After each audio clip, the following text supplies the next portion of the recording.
ಇವತ್ತಿನ ದಿವಸ ಬೆಳವಗಿ ಗ್ರಾಮದಲ್ಲಿ ನಡೀತಕ್ಕಂಥ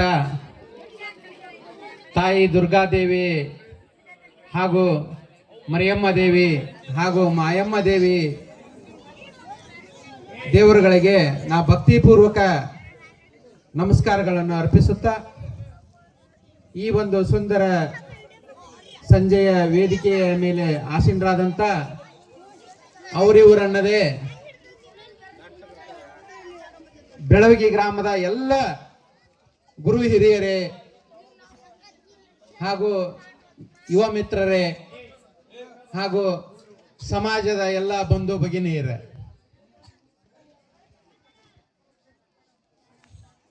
ಬಂಧುಗಳೇ, ಇವತ್ತಿನ ದಿವಸ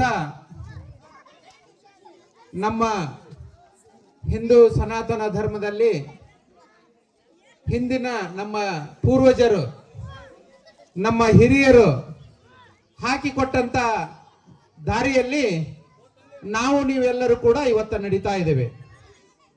ಯಾಕಪ್ಪ ಅಂದ್ರೆ ಈಗ ಜಾತ್ರೆ ಇವತ್ತಿನಿಂದ ಮಾಡ್ತಕ್ಕಂಥದ್ದಲ್ಲ. ಹಿಂದ ನಮ್ಮ ಪೂರ್ವಜರು ನಮ್ಮ ಹಿರಿಯರು ಕೂಡ ಪಾರಂಪರಿಕವಾಗಿ ಮಾಡ್ಕೊಂತ ಬಂದಂತ ಇದು ಒಂದು ಪದ್ಧತಿ, ಒಂದು ನಂಬಿಕೆ, ಒಂದು ವಿಶ್ವಾಸ. ಈ ನಿಟ್ಟಿನಲ್ಲಿ ನಾನು ಮುಖ್ಯವಾಗಿ ತಮ್ಮೆಲ್ಲರಲ್ಲಿ ವಿನಂತಿ ಮಾಡಿಕೊಳ್ಳುವುದೇನೆಂದರೆ,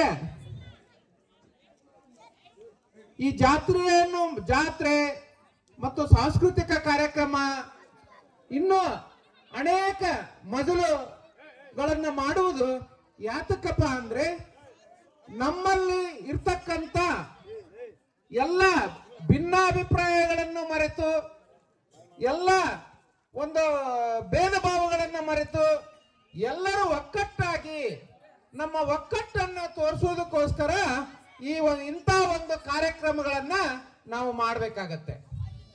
ಅಂದ್ರೆ ಇಂಥ ಕಾರ್ಯಕ್ರಮಗಳು ಏನಪ್ಪಾ ಅಂದ್ರೆ ಒಕ್ಕಟ್ಟಿನ ಸಂಕೇತ ಅಂತ ಹೇಳ್ಬಹುದು.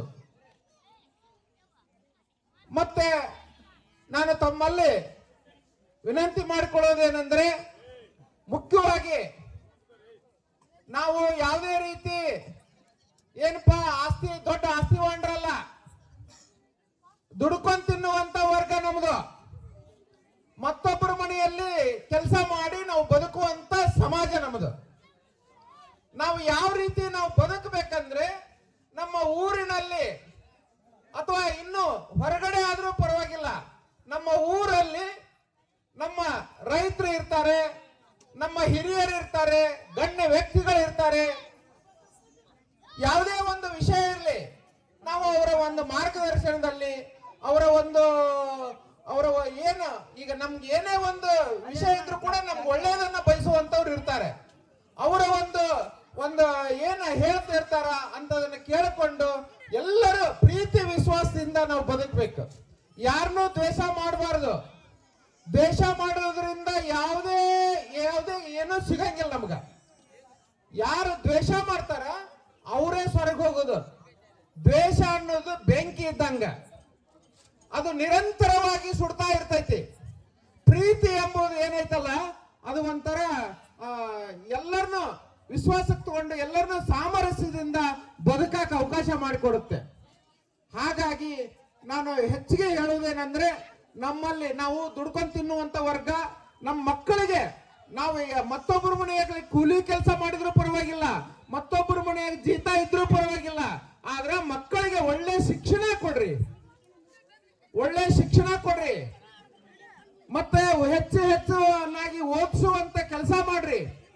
ಯಾಕಂದ್ರೆ ಮುಂದೆ ಈಗ ಒಳ ಮೀಸಲಾತಿ ಇವತ್ತು ಜಾರಿಗೆ ಬಂದಿದೆ ಒಂದು ಹಂತದಲ್ಲಿ, ಆದ್ರೆ ಮುಂದಿನ ದಿನಗಳಲ್ಲಿ ಆ ಮೀಸಲಾತಿಯನ್ನು ನಾವು ಪಡ್ಕೋಬೇಕಂದ್ರೆ ನಮ್ಮ ಮಕ್ಕಳಿಗೆ ಒಳ್ಳೆ ರೀತಿಯಿಂದ ಓದಿಸ್ಬೇಕು. ಯಾಕಂದ್ರೆ ನಮ್ಮಲ್ಲಿ ಓದದವರೇ ಇಲ್ಲ, ಹೆಚ್ಚಿನ ವಿದ್ಯಾಭ್ಯಾಸ ಮಾಡಿದವರಿಲ್ಲ. ನಾವು ಹೆಚ್ಚಿಗೆ ನಾವು ಕಲಿಸಿದ್ವಿ ಅಂದ್ರೆ ನಾಳೆ ಯಾರು ಖಾಲಿ ಇರಂಗಿಲ್ಲ. ಪ್ರತಿಯೊಬ್ಬರಿಗೂ ಕೂಡ ಕೆಲಸ ಸಿಗುವಂತ ವ್ಯವಸ್ಥೆ ಮುಂದಿನ ದಿನಮಾನಗಳಲ್ಲಿ ಅವಕಾಶಗಳಿದಾವು. ಅದಕ್ಕೆ ಮಕ್ಕಳನ್ನು ಮಾತ್ರ ಯಾವುದೇ ಕಾರಣಕ್ಕೂ ಶಾಲೆ ಬಿಡಿಸಬೇಡ್ರಿ. ಅವ್ರಿಗೆ ಒಳ್ಳೆ ಸಂಸ್ಕಾರ ಕೊಡ್ರಿ, ವಿದ್ಯಾ ಬುದ್ಧಿ ಕಲಿಸ್ರಿ, ಹೆಂಗ್ ಬದುಕಬೇಕನ್ನೋದು ಕಲಿಸ್ರಿ. ಏನಾಗತ್ರಿ? ಅವಾಗ ನಮ್ಮ ಮಕ್ಕಳು ಉತ್ತಮ ಸಂಸ್ಕಾರವಂತರಾಗಿ ಸಮಾಜದಲ್ಲಿ ಬದುಕ್ತಾರ. ಮುಖ್ಯವಾಗಿ ನಾವು ಮಾಡಬೇಕಾಗಿದ್ದಷ್ಟೇ, ಹಿರಿಯರಲ್ಲಿ ವಿನಂತಿ ಮಾಡಿಕೊಳ್ಳುವುದೇನೆಂದ್ರೆ, ಎಣ್ಣೆ ಹೊಡೆಯೋದನ್ನ ಬಿಡ್ರಿ, ದಯವಿಟ್ಟು ಎಣ್ಣೆ ಹೊಡೆಯೋದನ್ನ ಬಿಡ್ರಿ, ಗುಟ್ಕಾ ತಿನ್ನೋದನ್ನ ಬಿಡ್ರಿ. ಏನ ದುಶ್ಚಟಗಳಿದಾವೋ ಅವನ್ನ ಒಂದು ಗಂಟು ಕಟ್ಟಿ ಏನು ತುಂಗಭದ್ರಾ ನದಿಗೆ ಹಾಕಿ ಬರ್ರಿ. ಅವಾಗ ಈ ಸಮಾಜ ಉದ್ಧಾರ ಆಗುತ್ತೆ. ಇಲ್ಲಪ್ಪ ಅಂದ್ರೆ ಏನಾಗುತ್ತಂದ್ರೆ, ನಾವು ಹಿರಿಯರು ನಾವು ಚಟಗಳನ್ನ ಮಾಡಿದ್ರೆ ನಮ್ಮ ಮಕ್ಕಳು ಅದನ್ನ ಅನುಕರಣೆ ಮಾಡ್ತಾರೆ, ಅವರು ಕೂಡ ಅದನ್ನ ಕಲಿತಾರ. ದಯವಿಟ್ಟು ತಮ್ಮಲ್ಲಿ ಕಾಲಿಗೆ ಬಿದ್ದು ನಾವು ವಿನಂತಿ ಮಾಡ್ಕೊಳ್ತೀನಿ, ದುಶ್ಚಟಗಳನ್ನ ಗಂಟು ಕಟ್ಟಿ ಏನ್ ತುಂಗಭದ್ರಾ ನದಿಯಾಗ ಹಾಕಿಬರ್ರಿ, ಇಲ್ಲ ವರದಾ ನದಿಯಾಗ ಹಾಕಿಬರ್ರಿ, ಇಲ್ಲೇ ಐತಿ. ಅವಾಗ ನಮ್ಮ ಊರು ಉದ್ಧಾರ ಆಗುತ್ತೆ, ನಾವು ಉದ್ಧಾರ ಆಗ್ತೀವಿ. ಸಮಾಜದಲ್ಲಿ ನಾವು ಕೂಡ ಒಂದು ಮುಖ್ಯ ವಾಹಿನಿಗೆ ಬಂದು ಎಲ್ಲರ ಜೊತೆ ಸರಿಸಮಾನರಾಗಿ ನಾವು ಬದುಕಾಕ ಅವಕಾಶ ಸಿಗುತ್ತೆ. ನಾವು ಇದೇ ರೀತಿ ಕೆಟ್ಟ ಚಟಗಳನ್ನು ಮಾಡೋದು, ಆಮ್ಯಾಗ ಮತ್ತೊಬ್ಬರ ಜೊತೆ ದ್ವೇಷ ಕಟ್ಕೊಳ್ಳೋದು, ಮತ್ತೊಬ್ಬರನ್ನ ಹೀಯಾಳಿಸೋದು ಮಾಡ್ಕೊಂತ ಹೋದ್ವಿ ಅಂದ್ರೆ ನಮ್ಗೆ ಎಲ್ಲಿ ಗೌರವ ಇರಂಗಿಲ್ಲ.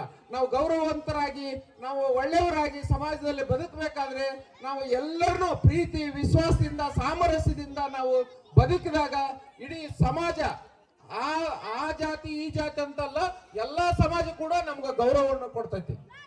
ಹಾಗಾಗಿ ದಯವಿಟ್ಟು ಮತ್ತೊಮ್ಮೆ ನಾನು ತಾಯಂದಿರಲ್ಲಿ ಮತ್ತು ಎಲ್ಲ ಹಿರಿಯರಲ್ಲಿ ವಿನಂತಿ ಮಾಡ್ಕೊಳ್ಳೋದೇನೆಂದ್ರೆ, ಮಕ್ಕಳಿಗೆ ಒಳ್ಳೆ ಶಿಕ್ಷಣ ಕೊಡ್ರಿ, ಒಳ್ಳೆ ಸಂಸ್ಕಾರ ಕೊಡ್ರಿ, ಒಳ್ಳೆ ರೀತಿ ಬದುಕೋದನ್ನ ಕಲಿಸ್ರಿ ಅಂತ ಹೇಳಿ ಈ ಸಂದರ್ಭದಲ್ಲಿ ನನಗೆ ಮಾತಾಡ್ಲಿಕ್ಕೆ ಅವಕಾಶ ಮಾಡಿಕೊಟ್ಟಂತ ಎಲ್ಲ ನಮ್ಮ ವೇದಿಕೆಯ ಮೇಲೆ ಇರ್ತಕ್ಕಂಥ ಎಲ್ಲ ಗುರು ಹಿರಿಯರಿಗೆ ಹಾಗೂ ನಮ್ಮ ಸಮಾಜದ ಎಲ್ಲ ಬಂಧು ಭಗಿನಿಯರಿಗೆ ವಂದಿಸಿ ನನ್ನ ಮಾತನ್ನ ಮುಗಿಸುತ್ತೇನೆ. ಜೈ ಹಿಂದ್, ಜೈ ಕರ್ನಾಟಕ.